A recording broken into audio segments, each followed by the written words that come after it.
ہو جائے تو ہارا نہیں کرتے، بھوکا ہی بچوں کو سلا دیتے ہیں لیکن مانگے ہوئے ٹکڑوں پہ گزارا نہیں کرتے، مانگے ہوئے ٹکڑوں پہ گزارا نہیں کرتے، بیعت کسی ظالم کی گوارا نہیں کرتے۔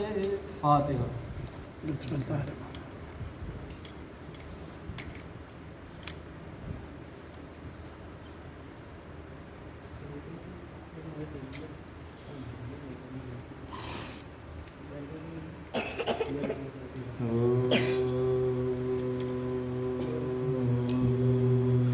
دن ڈھلے جب کر کے مزدوری رضا آتا ہے باپ، دن ڈھلے جب کر کے مزدوری رضا آتا ہے باپ، اور دیکھ کر ہنستے ہوئے بچوں کو سکھ پاتا ہے باپ، دن ڈھلے جب کر کے مزدوری رضا آتا ہے باپ، سامنے آنکھوں کے جس بیٹے کے مر جاتا ہے باپ، سامنے آنکھوں کے جس بیٹے کے مر جاتا ہے باپ، لمحہ لمحہ زندگی بھر اس کو یاد آتا ہے باپ،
ہے ماسکا ہمیں ایک چھوٹا سا اٹھانے کو علم لاتا ہے باغ ایک چھوٹا سا اٹھانے کو علم لاتا ہے باغ زندگی بھر چلتا رہتا ہے مشینوں کی طرح زندگی بھر چلتا رہتا ہے مشینوں کی طرح موت کی گودی میں ایک دن تک سو جاتا ہے باپ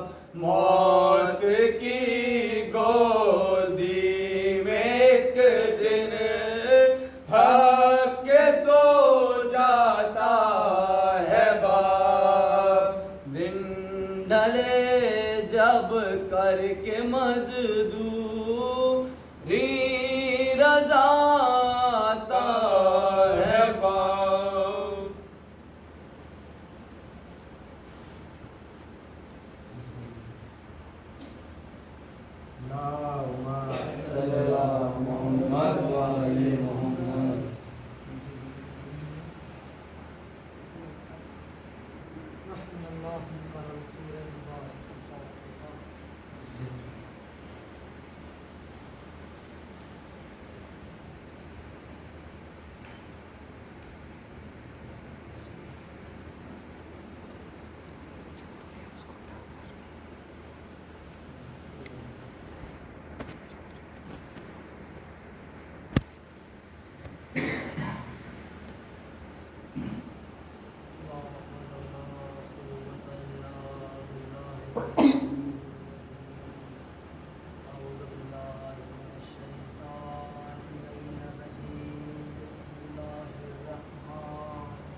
صلی اللہ محمد وآل محمد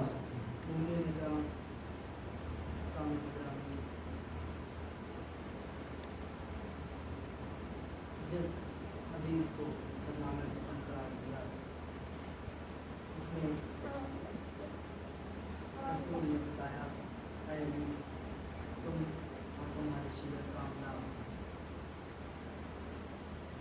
پچھلی مجلسوں میں جو اشری کی پچھلے سال یہی عنوان رہا کہ مولا کائنات کے بارے میں ان کے فضائل وہی عنوان اس بار بھی کہ علی علی اس وقت عنوان تھا کہ علی کی جنگیں اور جو آج کا عنوان اس اشرے کا جو عنوان دیا وہ یہ کہ علی علی کب کب ہوا علی علی کس کس نے کیا اور علی علی کرنے کے لیے لوگوں نے مرنا پسند کیا کس طریقے سے لوگوں نے اپنے خون سے گارے بنوانا منظور کیا لیکن علی کو چھوڑنا قبول نہیں کیا یہ بتائیں گے کہ کس طریقے سے لوگوں نے یہ علی علی کے لیے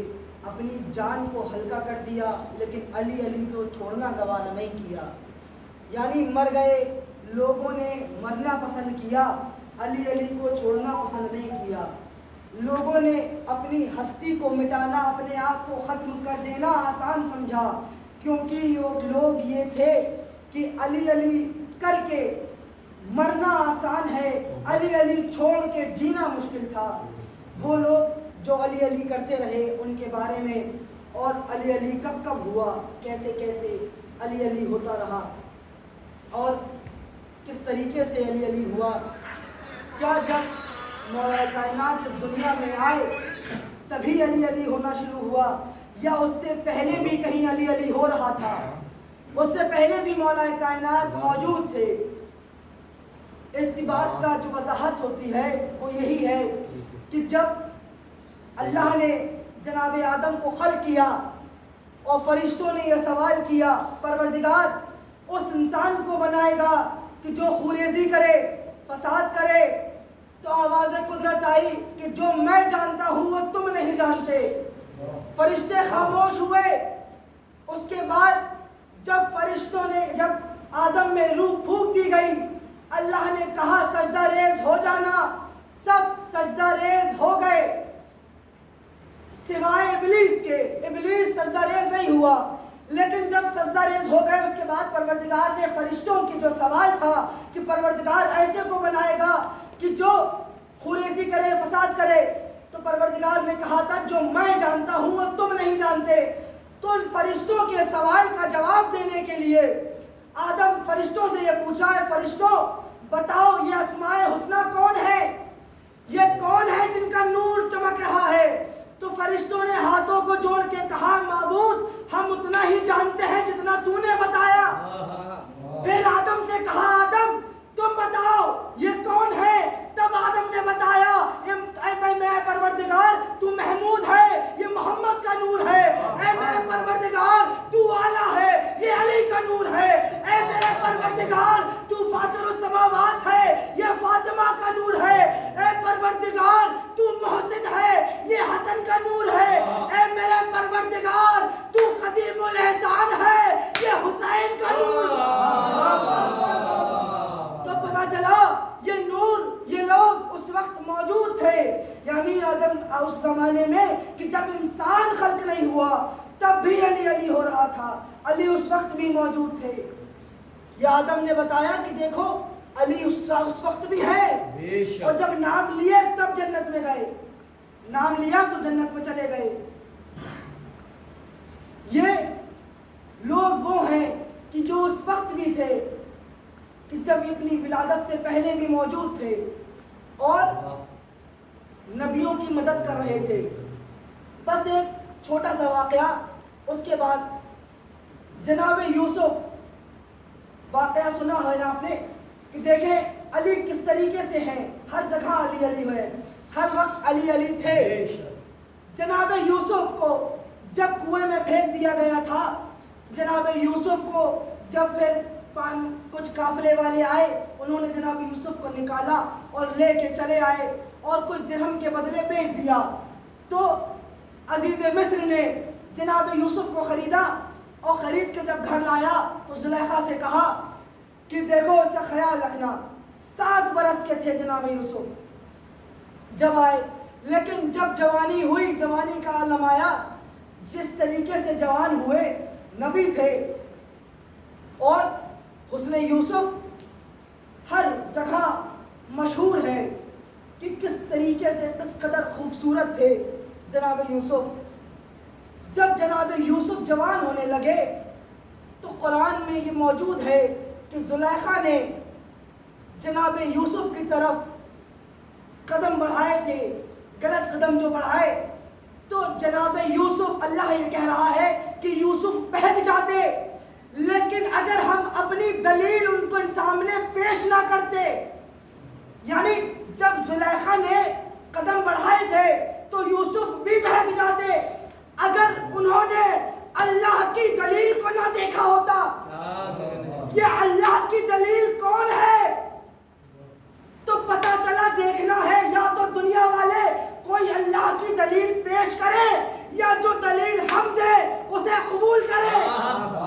دلیل اللہ کی وہی ہے کہ جب خانہ کعبہ میں آئے تو تو رسول نے کہا اس کے ہاتھ عین اللہ، اس کے ہاتھ عین اللہ، اس کی زبان لسان اللہ۔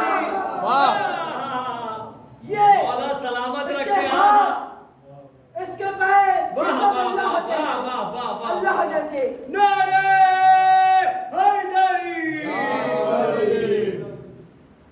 جب جناب یوسف یا علی خانقاہ میں پہنچے تھے تو پیچھے سے زلیخا بھی پہنچی، تو جناب یوسف نے جب بھاگنا شروع کیا، جب اپنی حکمت، اپنی حرمت کو بچانے کے لیے، پامال ہونے سے بچانے کے لیے جب وہاں سے نکلے تو دروازے تھے ساتوں دروازے پہ بند تھے، تالا لگا تھا، ساتوں دروازے بند تھے، لیکن جب جناب یوسف بڑھنے لگے تو دروازے ٹوٹنے لگے، تو تالے ٹوٹنے لگے اور وہ باہر نکلنے لگے، دروازے کھلنے لگے۔ یہ دروازے کھل کیسے رہے تھے؟ یہ دروازے وہی کھول رہا تھا جس نے خانہ کعبہ کی دیوار کھول دی، وہی اللہ کی نشانی۔ پروردگار بتا رہا ہے کہ یہ ہماری طرف سے تمہارے لیے، یہ جو لوگ ہیں یہ ہماری نشانیاں ہیں، اللہ کی نشانیاں۔ یہ اس وقت بھی موجود تھے کہ جب جناب آدم آب و گل کے درمیان تھے، یہ اس وقت بھی تھے جب جناب یوسف مصیبت میں پریشان تھے، مدد کی مولا کائنات نے۔ جناب یوسف باہر آئے تو ڈرامہ تو عورتوں کا شروع سے مشہور ہے، انہوں نے اپنا ڈرامہ شروع کیا۔ زلیخا نے کہنے لگی یہ تمہارا غلام جو تم لائے ہو یہ کیسے حرکتیں، کیسی چیزیں کر رہا ہے، یہ کیا کرنے کیا کیا دیکھو۔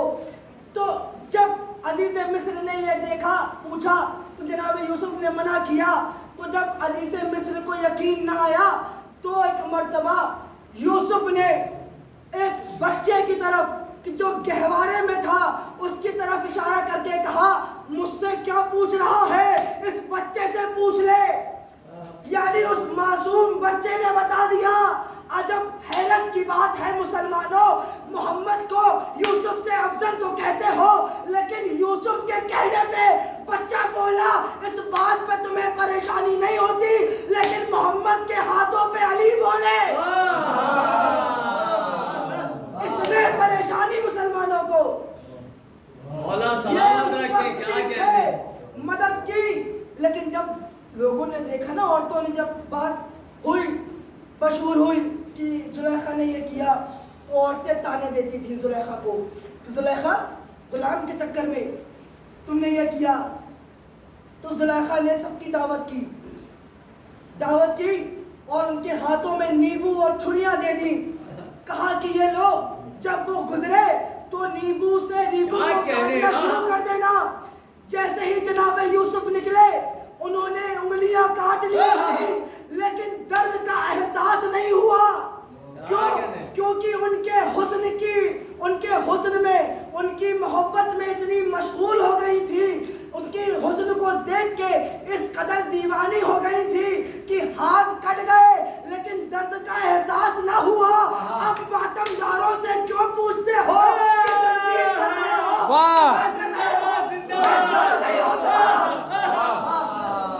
یہ علم دیکھ کے، تعزیہ دیکھ کے ان کی آنکھوں میں حسین آ جاتے ہیں، پھر ان کی زنجیر سے چاہے کمر کٹ جائے، چاہے سر سے سر کٹ جائے، لیکن درد نہیں ہوتا۔ بے شک کیوں؟ کیونکہ یہ محبت ہے۔ لبیک یا حسین، لبیک یا حسین، لبیک یا حسین، لبیک یا حسین، نعرہ حیدری۔ مولا سلامت رکھے۔ جناب یوسف پھر قید خانے میں گئے، وہاں پہ رہے، اس کے بعد بھی قید ہوئی، لیکن یہ لوگ مولا کائنات نے ہر وقت موجود تھے، نبیوں کی مدد کو آتے رہے۔ اسی لیے رسول نے بتا دیا کہ دیکھو علی تم کامیاب، تمہارے شیعہ کامیاب۔ پتہ یہ چلتا ہے کہ اگر جس کو فالو کر رہے ہیں وہ ڈھنگ کا ہو کیا کہنے تو ہی کامیاب واہ ہو واہ سکتے واہ ہیں۔ واہ۔ علی تم کامیاب ہو اور تمہارے شیعہ، یعنی جس کا رہبر علی جیسا ہو صرف وہی کامیاب ہو سکتا ہے، وہی کامیاب ہے۔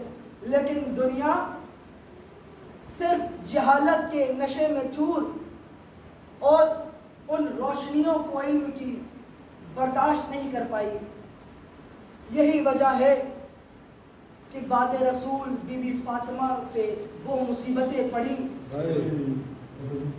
کہ بی بی فاطمہ کو یہ کہنا پڑ گیا کہ بابا تیرے بعد تیری امت نے وہ مصیبتیں ڈھائی، اگر دن پہ پڑ جاتی تو وہ رات میں بدل جاتی۔ کیا قیامت گزری عزیزوں! دربار میں بی بی حق مانگنے گئی تھی، لیکن دربار سے خالی لوٹا دیا گیا۔ بی بی جب فرش عزا بچتی ہے نا تو وہی شہزادی رومال آنسوؤں کو لینے کے لیے بھی آتی ہے۔ جب مجلسوں میں بیٹھنا تو اتنا سوچ لیا کرو کہ جو بی بی دربار سے خالی گئی فرش عزا سے خالی نہ جائے۔ اس قدر رونا کیونکہ بی بی آتی ہے، کہتی ہے عزاداروں، اے میرے حسین کے چاہنے والوں، تھوڑا سا گریہ کرو کہ میں تمہارے اشک لے کے جاؤں اور اپنے حسین کے زخموں پہ لگاؤں۔ یہ حسین کے زخموں کا مرہم ہے۔ عزیزوں، دربار سے خالی نہیں ہے، فرش عزا سے خالی نہ جانے دینا۔ یہ فرش عزا بچتی ہے، جب فرش عزا بچتی ہے ماتمدار آتے ہیں، عزادار تیاریوں میں لگ جاتے ہیں، چاند دیکھتے ہی فرش عزا بچھاتے ہیں، تیاریاں کرتے ہیں۔ عزیزوں، لیکن ایک ضعیفہ ایسی مومنہ کہ جس کا کام یہ ہوتا تھا کہ جب محرم آتے تو وہ مشکیزہ لے کے امام بارگاہوں کے دروازے پہ کھڑی ہو جاتی اور جو عزادار نکلتا اسے کہتی امام حسین کے نام پہ پانی پی لو، پانی پی لو۔ وہ ضعیفہ، اس کا صرف ایک بیٹا، جوان بیٹا محرم سے کچھ دن پہلے اس دنیا سے گزر گیا۔ وہ ضعیفہ روز اپنے بیٹے کی قبر پہ جاتی اور بیٹھ کے گریہ کرتی، چراغاں کرتی، لیکن جب محرم کا چاند نمودار ہوا تو اس نے اپنے بیٹے کی قبر پہ جا کے کہا، اے میرے لال، کل سے محرم کا چاند ہے، محرم نکل گئے، محرم آ گئے، کل سے تیری ماں تجھ پہ نہیں روئے گی، میں اپنے آقا حسین پہ روؤں گی، میں اپنے آقا حسین پہ گریہ کروں گی۔ ہاں عزیزو، محرم گزرے، وہ وقت جب 12 محرم ہو گئی آئی تو وہ اپنی ماں چراغاں کرنے کے لیے اپنے لال کی قبر پہ جب آئی تو کیا دیکھتی ہے کہ کوئی ہے، ضعیفہ ہے، کوئی پردے دار بی بی ہے کہ جو قبر کے سرہانے بیٹھ کے چراغاں کر رہی ہے اور گریہ کر رہی ہے۔ وہ دوڑ کے قریب آئی، آنے کے بعد کہنے لگی، بی بی یہ کسی تیرے وارث کی قبر نہیں، یہ میرے بیٹے کی قبر ہے۔ ارے میں حسین کے ماتم میں لگی تھی، میں حسین کا فرش عزا بچھائی تھی، اس لیے میں اپنے بیٹے کی قبر پہ نہیں آئی، یہ میرے لال کی قبر ہے۔ بی بی آپ کے وارث کی قبر کوئی اور ہوگی۔ جب یہ سننا تھا ایک مرتبہ اس پردے دار بی بی نے آواز دی، اے ضعیفہ تو اب میرے لال حسین پہ رو رہی تھی، میں تیرے لال پہ گریہ کر رہی تھی۔ بی بی نے کسی کو تنہا نہیں چھوڑا کہ جو حسین سے محبت کرتا ہے اس سے بی بی نے کبھی تنہا نہیں چھوڑا۔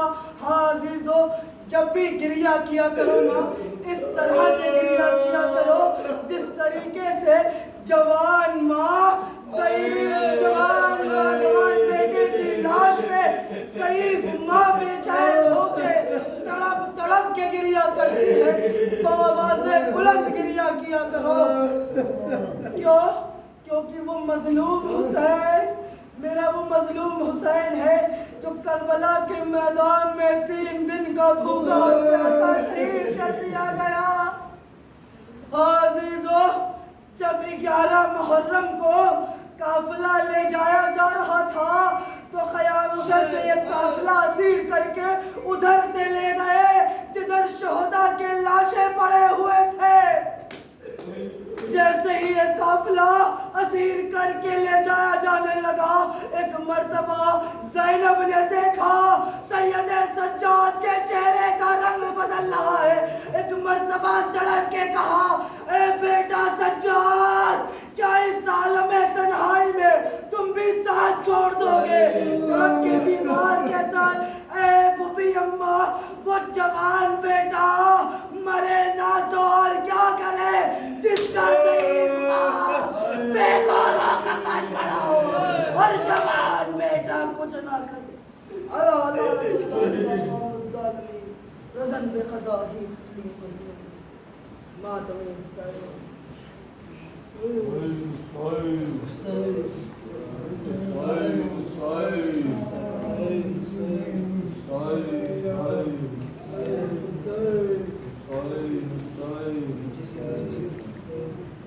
کہتا تھا مہاری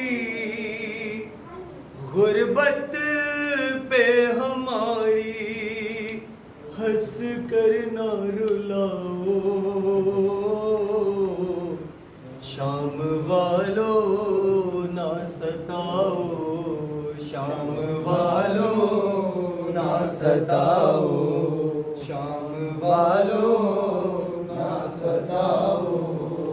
سر چچا کا میرے اس واسطے گر جاتا ہے، ان کو بہنوں کا کھلا سر جو نظر آتا ہے، اور غیور کے سر کو للہ نہ لوگو نیزے پہ اٹھاؤ، شام والو نہ ستاؤ، شام والو نہ ستاؤ، شام والو نہ ستاؤ۔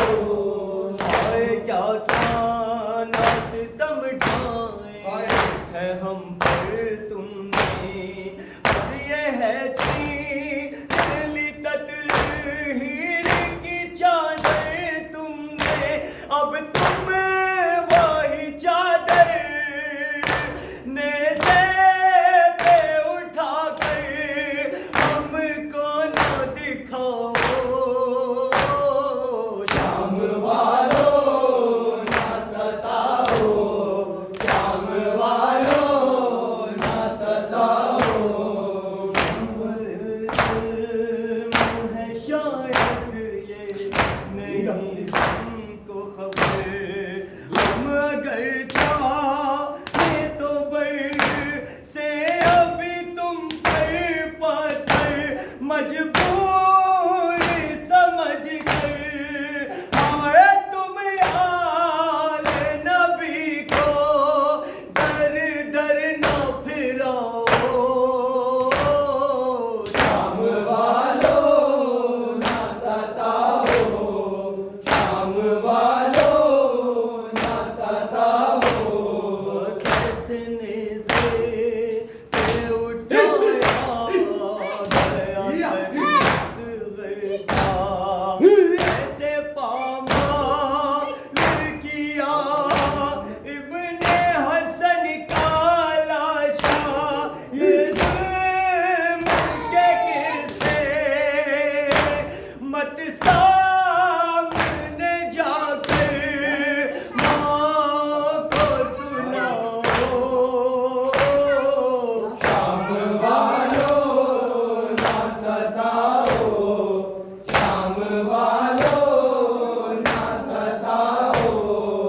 شام عاشور سے یہ سوئی نہیں ہے، میں تو رویا ہوں یہ رو یہ بھی نہیں ہے،